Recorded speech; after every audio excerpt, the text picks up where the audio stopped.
Hello. Yes, we welcome you back to PSSB, Physical Sciences Silver Bullet, with me, Richard, here. Okay, tonight we are looking at this question. It says, explain using appropriate examples each of the following statements about bonding. Okay?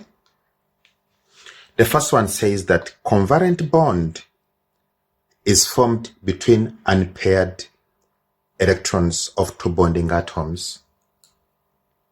Okay. So, yes, we need to use examples here. Okay, let's look at chlorine molecule as our example. Okay, so if you look at chlorine molecule, how is it formed?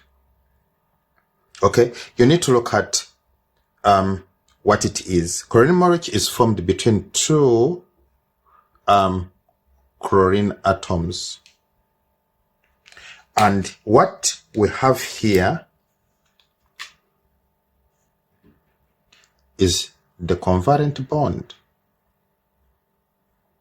Okay. But now the question is, how does this covalent bond come about? So this is what you have to know. You have to remember that chlorine atom belongs to group 7 or group 17, as some people call it. Group 17 their atoms have 7 valence electrons, which we distribute as 1, 2, 3, 4. Then 5, 6, 7. Now I need to remind you that what you have here, this one, and this one, we call them lone pairs. And these ones do not participate in the bonding. Now, suppose another chlorine atom comes with its 7 valence electrons. We are going to have 1, 2, 3, 4, 5, 6, 7. So this leaves us with also 1 unpaired electrons. So what happens is that these unpaired electrons now bond. So we are going to have chlorine atom bringing its 1 electron, and then another one brings its 1 electron. So this pair of electron is what we call a covalent bond. So to complete this, what are we going to say? We are going to have our lone pairs. If there are 3, it's going to be 1, 2, 3, 4, 5, 6. Okay, even on this one, the same. 1, 2, 3, 4, 5, 6. So that is it. So this is it. What are we saying? Covalent bond is formed between unpaired electrons of 2 bonding atoms. So the only electron which have the capacity to bond are the unpaired ones. The paired ones cannot bond. Yeah, then we come to this one. It says that lone pair of electrons normally cannot pair up to form covalent bond. So look at the case of chlorine. So if for our chlorine with the 7 valence electrons, which is 1, 2, 3, 4, 5, 6, 7. That is how many lone pairs do we have here? It is 1, 2, 3. And they are not going to participate in our bonding. Because if another chlorine atom comes with its 7 valence electrons, the distribution is that. So it is these which are going to bond. Not this, not that, not that. So lone pairs normally cannot pair up to form covalent bond. Yeah, then comes this case. It says two bonding atoms can form multiple bonds between them, forming double bond if two pairs of electrons are shared, or triple bond if three pairs of electrons are shared. Okay, how do you go about that? Okay, this is what you have to know. The first case, let us look at the case of oxygen.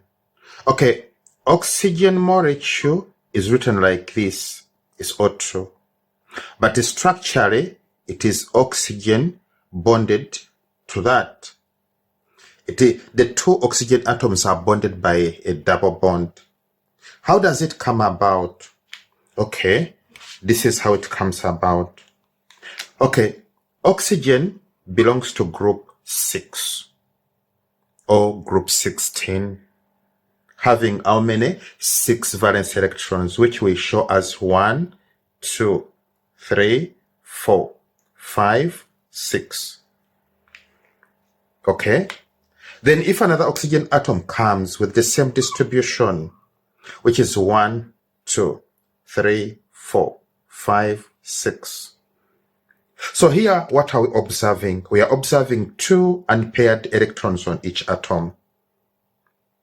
So what happens is that when they pair up, this is what is going to happen. That this oxygen atom comes and with its 2 unpaired electrons, these 2. Then another oxygen atom comes and brings the 2, which is that. Okay? Then what do we do? We represent the lone pair. This is, there are 2 on each. So these 2 pair of electrons represent a double bond. Okay. Then we can also look at another case. Let us look at the case of nitrogen. Nitrogen is written as N2, but structurally it is N bonded by a triple bond to another N. Okay. How does it come about? This is what you have to know. That nitrogen belongs to group 5 or group 15.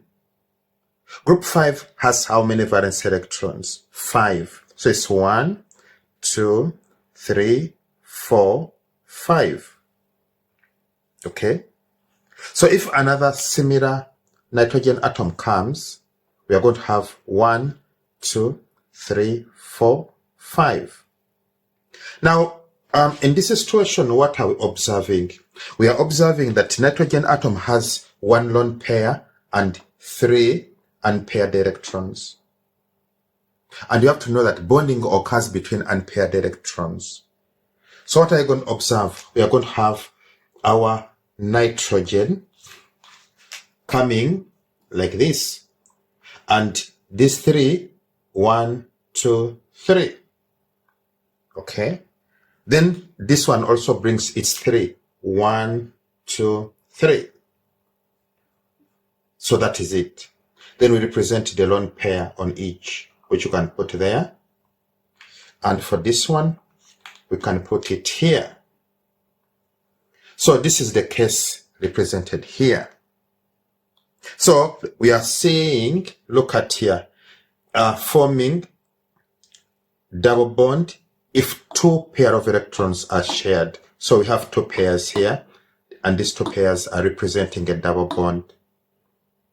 Or triple bond if 3 pair of electrons are shared. These are 3 pair of electrons representing a triple bond. Yeah, then we come to this question.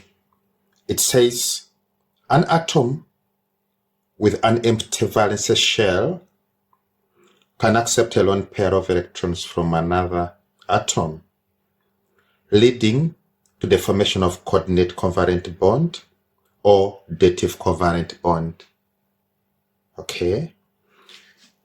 Yes, how does that come about? Let us look at this case. The first case in point, we have ammonia. And if it takes up a proton, what we form is going to be ammonium ion. But how does that come about? Okay, the whole scenario starts with ammonia. Okay. Ammonia has nitrogen as the central atom. So when you look at our nitrogen, we have to know that nitrogen belongs to group 5 or group 15, having 5 valence electrons. So what are you going to have? 1, 2, 3, 4, 5. Okay. So what happens then is that each unpaired electron takes up a hydrogen atom with its 1 electron. So this one comes like this with its 1 electron. You have to remember that hydrogen has atomic number 1. That implies that it has only 1 valence electron. So after this combining, you are going to get this as the Lewis diagram, having 1, 1, 1. So with the deuteron pair there. So when the hydrogen came, it brought its electron to pair up. This one brought that one, and this one brought this one. Okay. So this is what we call ammonia. This is the Lewis diagram of ammonia. Now we go to the stage of taking up a proton. Okay. Now we need to know something very important. Okay. You know that hydrogen has 1 electron. Its atomic number is 1. So when it loses this electron, it becomes a proton. But now I want us to look at something here. I'm hoping that you'll understand it.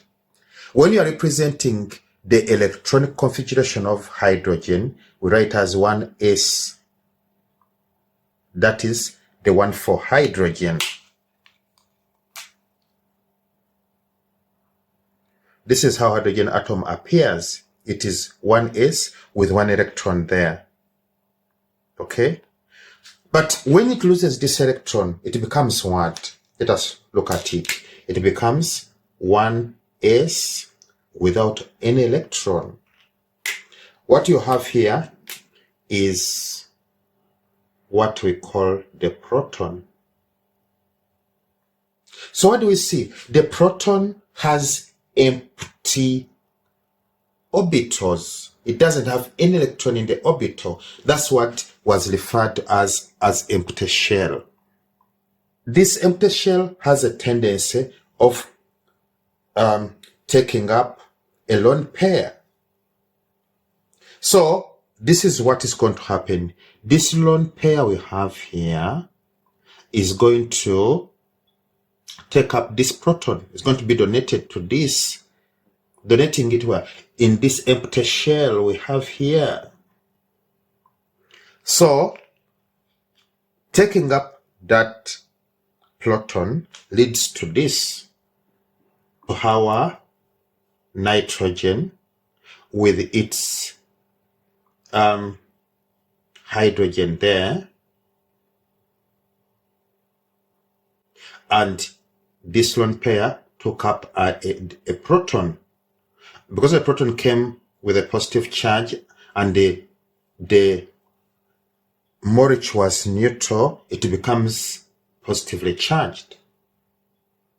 So this is it. This lone pair was donated to the proton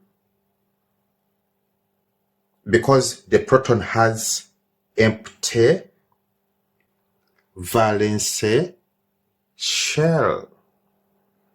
With that, I would like to say thank you for your time. The channel is PSSB, Physical Sciences Silver Bullet, with me, Richard, here. We urge you to subscribe, to comment, to like, to share. And we have to remind you that this channel, Physical Sciences Silver Bullet, specializes in physical sciences grade 12, 11, and 10, and natural sciences grade 8 and 9. When you are using the channel, we advise you to use our playlist. It's well organized for you.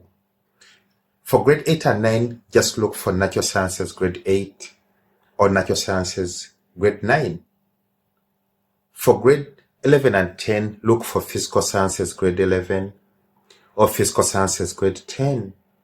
As for grade 12, each chapter is presented independently. Just click on the chapter of your choice and you'll have all the material which you need for that chapter. With that, I would like to say thank you very much. See you next time. Stay blessed. Bye-bye.